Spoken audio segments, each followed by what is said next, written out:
Hello viewers, welcome to tickling taste.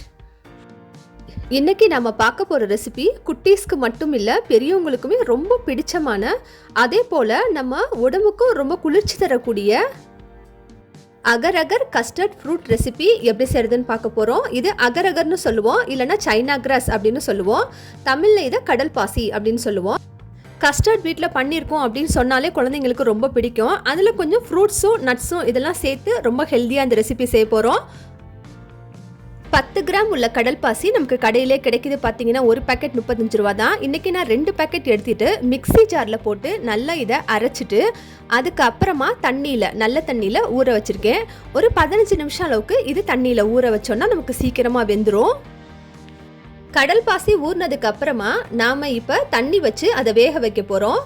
ஒரு பேக்கெட்டுக்கு பார்த்தீங்கன்னா 2 class 200 ml கிளாஸில் 2 கிளாஸ் தண்ணி ஊற்றிக்கணும். இன்றைக்கி நான் 4 கிளாஸ் தண்ணி ஊற்றிட்டு தண்ணி நல்லா கொதிக்க ஆரம்பித்தோன்னையும் நாம் வச்சுருக்க கடல் பாசியை வடிகட்டி சேர்த்துக்கணும்.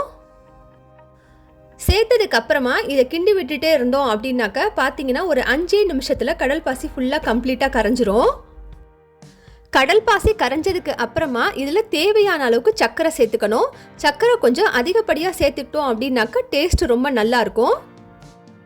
இதை நாம் புட்டிங் அப்படின்னு கூட சொல்லலாம்.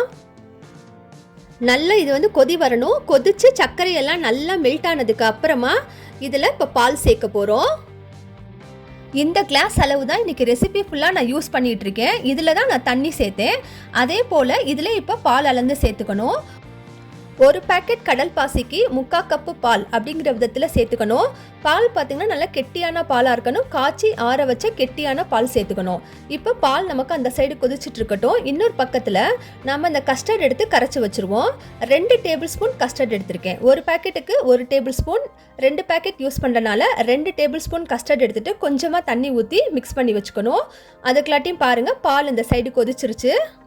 கொதிச்சுட்டு இருக்க இந்த பாலில் இப்போ கஸ்டர்டை நம்ம அப்படியே ஊற்றணுங்க. ஊற்றிட்டு இப்போ நல்லா ஃபுல் ஃப்ளேமில் வச்சு கிண்டி விடணும்.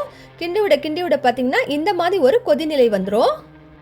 ஒரு 40லேருந்து 50 செகண்ட் இந்த மாதிரி நல்லா கொதிக்கணும். கொதிச்சதுக்கு அப்புறமா ஏற்கனவே இந்த தட்டில் நான் கொஞ்சம் நெய் போட்டு கிரீஸ் பண்ணி வச்சுருக்கேன். நீங்களும் அதே மாதிரி பண்ணிக்கோங்க. அந்த தட்டில் நம்ம இப்போ செஞ்சு வச்ச இந்த கடல் பாசி கஸ்டர்டை சேர்க்குறோம். சேர்த்துட்டு இது சூடாக இருக்கும் போது இதில் கொஞ்சம் நமக்கு விருப்பமாக இருந்தாக்கா நட்ஸ் சேர்த்துக்கலாங்க. நான் இன்றைக்கி பாதாம் சேர்க்குறேன். நீங்கள் பாதாம், பிஸ்தா, இல்லைனாக்கா முந்திரி பருப்பு, இன்னும் வேறு என்ன நீங்கள் வீட்டில் அவைலபிளாக வச்சுருக்கீங்களோ அது சேர்த்துக்கலாம். இல்லை அது இல்லாமல் நம்ம கொடுக்கலாம். இது கொடுக்குறனால குழந்தைங்களுக்கு இன்னும் கொஞ்சம் ஹெல்த்தியாக இருக்கும். அதுக்கு மேலேயே ஆப்பிளை ரொம்ப சின்ன சின்ன பீசஸாக கட் பண்ணி சேர்த்துக்கிறேன்.